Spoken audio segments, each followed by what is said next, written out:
آل محمد صلوات اللہم صلی علی محمد و آل محمد۔ کربل کی کہانی جب کوئی بھی سنائے گا، دل والوں کی آنکھوں سے ایک دریا بہائے گا۔ وہ قافلہ سرور کا جس شان سے نکلا تھا، صغرا کو خبر کیا تھی، نہ لوٹ کے آئے گا۔ زہرا پرسال و بہتر کا، زہرا پرسال و بہتر کا، مہمان بلایا ہے اے کوفی سرور کو، مہمان بلایا ہے کوفی سرور کو۔ کیا کنبہ شہدی کا پانی نہیں پائے گا، زہرا پرسال و بہتر کا، زہرا پرسال و بہتر کا۔ پامال ہوا قاسم یوں گھوڑوں کی ٹانپوں سے، پامال ہوا قاسم یوں گھوڑوں کی ٹانپوں سے، کس طرح چچا تیری میت کو اٹھائے گا، زہرا قاسم کا بھی پرسالو، زہرا قاسم کا بھی پرسالو۔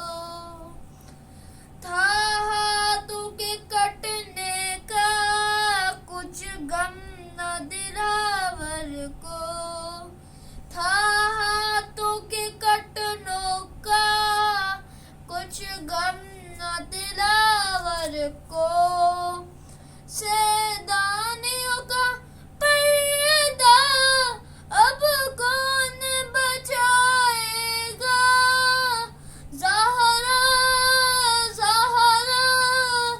عباس کا پرسالو، زہرا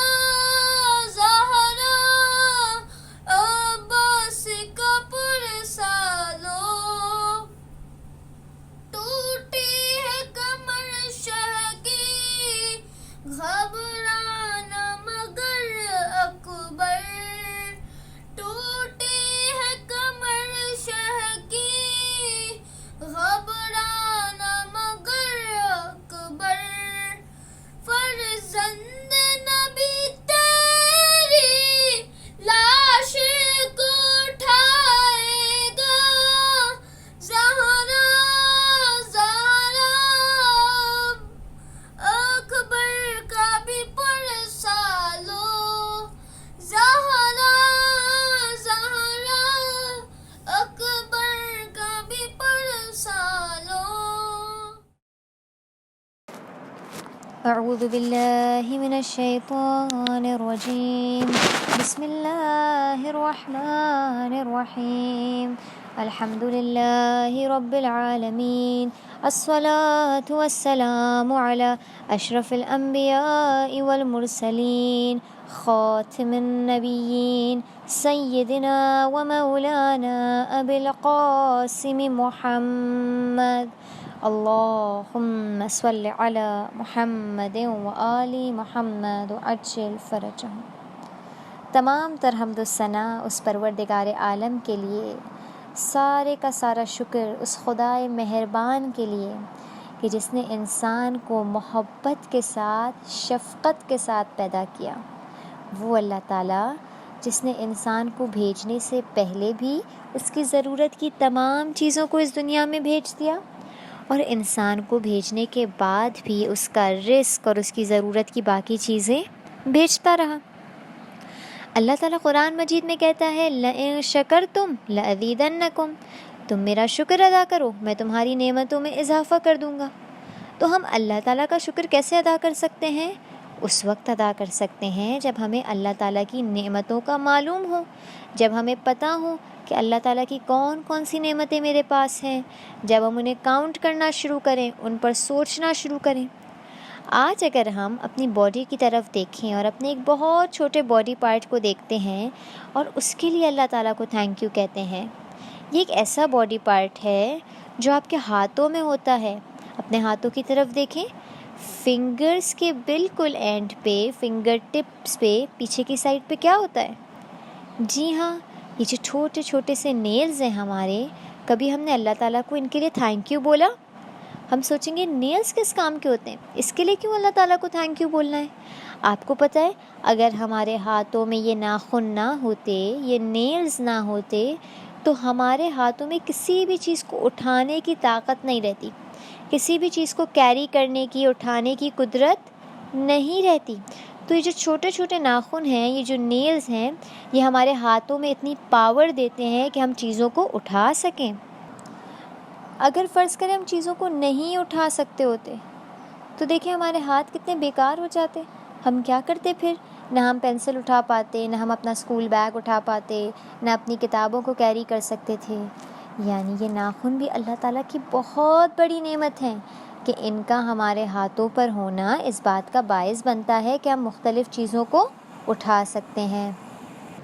اللہ تعالیٰ کا اس نعمت پر اور اپنی پوری ایک سلامت باڈی پر، ایک اچھے سلامت جسم پر شکر ادا کرنے کے بعد، اگر آپ کو یاد ہو تو ہم نے کل ایک سفر شروع کیا تھا، ایک جرنی شروع کی تھی کہ ہم کیونکہ اس وبا کی وجہ سے، اس وائرس کی وجہ سے اپنے مقامات مقدسہ کی زیارات کو نہیں جا سکتے، اس لیے ہم نے سوچا کہ محرم کے مہینے میں اپنے آپ کو ایک معنوی سفر پر لے جائیں، ایک اسپرچول جرنی پر لے جائیں۔ اپنی آنکھوں کو بند کریں اور امیجن کریں کہ ہم ایک ایک مقام مقدسہ کی زیارت کو جا رہے ہیں۔ کل ہم مکہ گئے تھے اللہ کا گھر دیکھنے، اور آج ہم مکہ سے مدینہ کی راہ لے رہے ہیں۔ جب ہم مدینہ کی بات کرتے ہیں تو ہمارا ذہن جاتا ہے ایک خوبصورت مسجد کی طرف جس کا نام ہے مسجد نبوی۔ مکہ میں مسجد الحرام ہے اور مدینہ میں مسجد نبوی۔ آپ کو پتہ ہے مدینہ کا پرانا نام مدینہ نہیں تھا، اس کا نام تھا یثرب، لیکن جب رسول صلی اللہ علیہ وآلہ وسلم مکے سے ہجرت کر کر مدینہ آ گئے تو اس جگہ کا نام کیا ہو گیا؟ مدینۃ النبوی۔ اچھا، مدینہ کے اندر جو یہ مسجد موجود ہے، مسجد نبوی، یہ مسجد خود رسول اللہ صلی اللہ علیہ وآلہ وسلم کے حکم سے بنائی گئی تھی۔ رسول نے اسے خود بنوایا تھا، بلکہ روایات بتاتی ہیں کہ جب یہ مسجد بن رہی تھی تو رسول اللہ نے اس کو بنانے میں خود بھی حصہ لیا تھا، خود پارٹیسپیٹ بھی کیا تھا اس کو بنانے میں، خود ہیلپ کی تھی۔ تو یہ بہت فضیلت والی مسجد ہے، دنیا کی بیسٹ مسجدوں میں اس کا شمار ہوتا ہے۔ آپ کو پتہ ہے یہ جو مسجد ہے، مسجد نبوی، یہ وہی جگہ تھی جہاں پہ رسول اللہ کا گھر بھی ہوا کرتا تھا، اور رسول اللہ کی وفات کے بعد ان کی قبر بھی اسی جگہ پر ہے۔ یہ مدینہ کا شہر ایسا شہر ہے جو اہل بیت سے بہت زیادہ کنیکٹڈ ہے، محمد اور آل محمد سے بہت زیادہ تعلق رکھتا ہے۔ کیسے؟ کیونکہ رسول اللہ صلی اللہ علیہ وآلہ وسلم نے اپنی زندگی کا اتنا سارا عرصہ یہاں گزارا، اس کے بعد مولا کائنات بھی یہاں پر رہے ہوئے تھے، جناب فاطمہ بھی آ گئی تھی مکے سے یہیں پر، اور پھر باقی ائمہ نے بھی زندگی کا بہت سارا حصہ اس مدینے میں گزارا ہے۔ یہ جو مسجد نبوی ہے، جس کا ایک گرین کلر کا گنبد ہے اور اونچے اونچے مینار ہیں اور بہت مینٹینڈ مسجد ہے، مسلمانوں کی بہت بڑی جمعیت، بہت سارے مسلمان یہاں پر جمع ہوتے ہیں ہر سال۔ آپ کو پتہ ہے اسی مسجد نبوی کے بالکل اپوزٹ، مدینہ کے اندر ہی اسی مسجد نبوی کے بالکل اپوزٹ ایک قبرستان ہے جس میں بہت ساری امپورٹنٹ شخصیات کی قبر ہیں، اور اس قبرستان کا نام کیا ہے؟ جنت البقیع۔ یہ وہی قبرستان ہے جہاں پر ہمارے 4 ائمہ کے قبور ہیں، اس کے علاوہ رسول اللہ کے اصحاب کے قبور ہیں، اور ایک روایت کے مطابق جناب فاطمہ الزہرا کی قبر ہے وہاں پر۔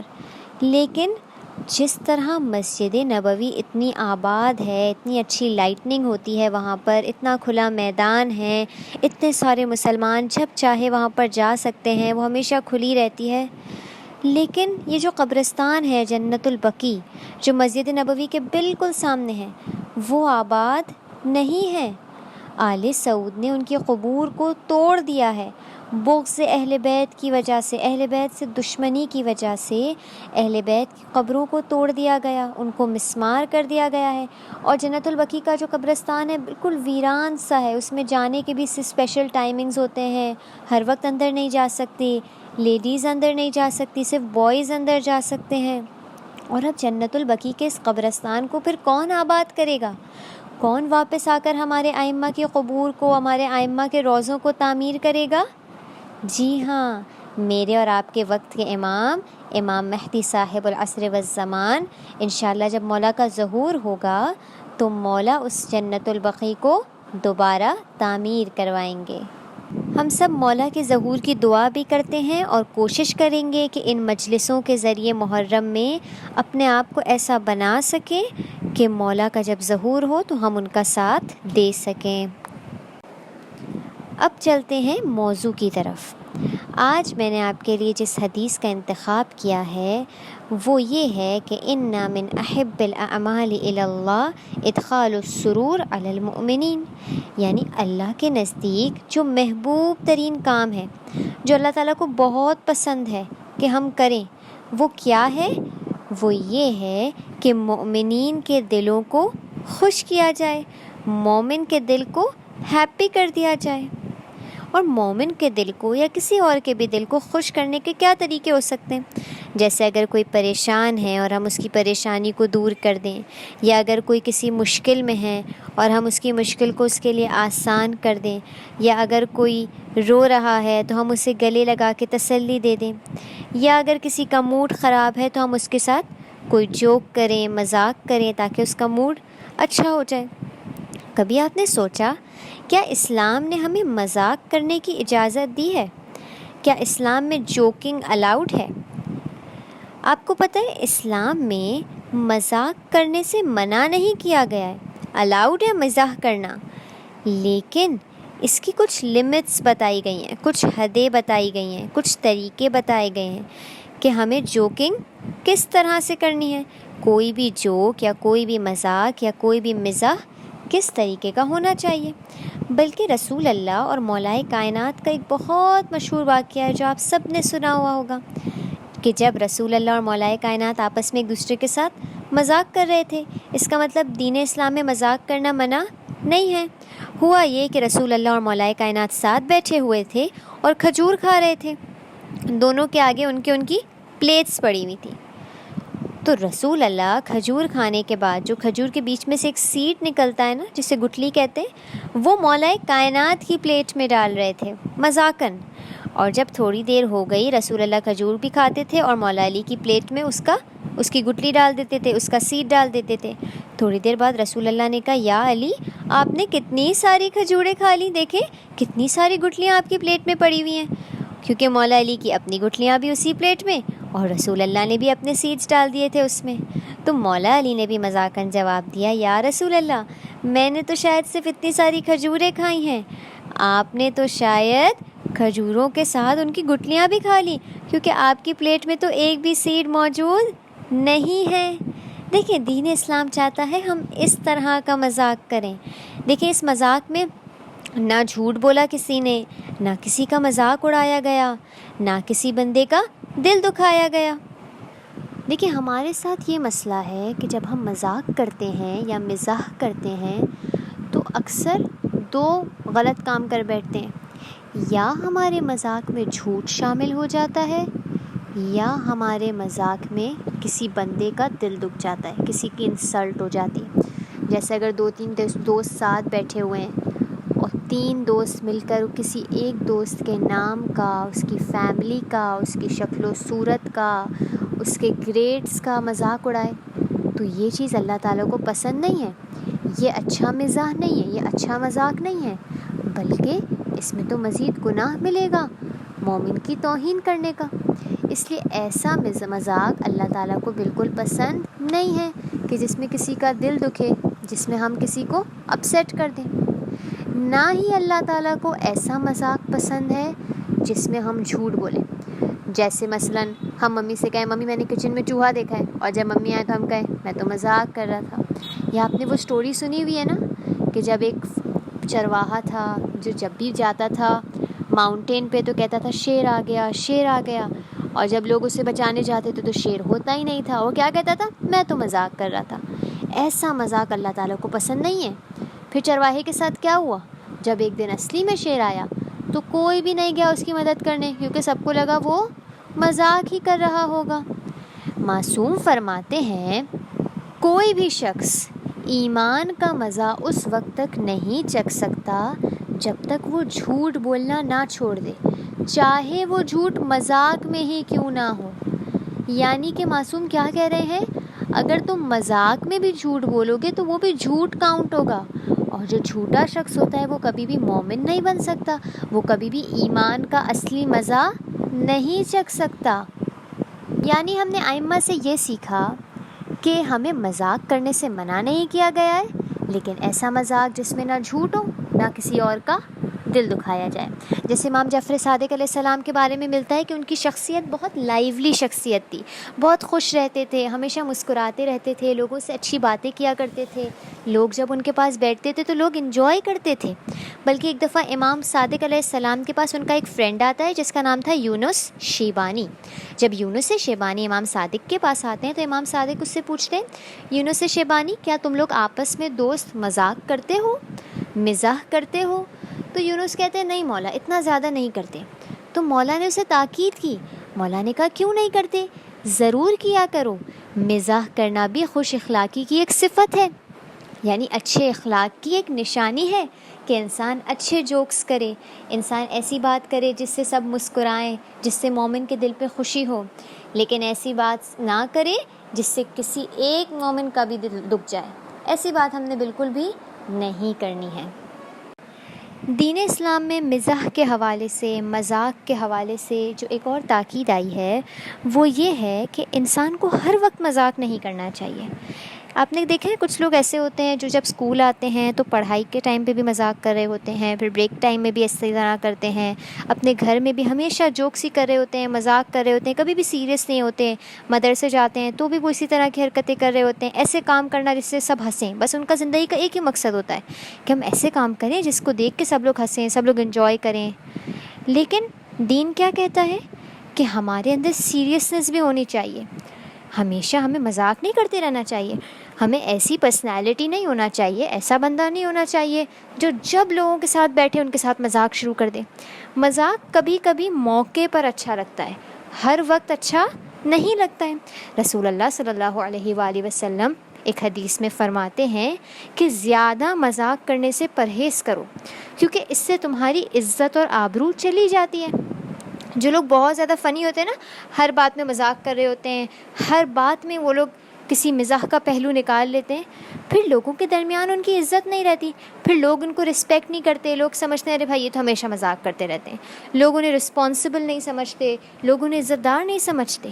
اس طرح رسول اسی حدیث میں فرماتے ہیں کہ زیادہ مذاق کرنے سے پرہیز کرو، کیونکہ اس سے تمہاری عزت چلی جاتی ہے اور تمہارا ایمان کم ہوتا جاتا ہے۔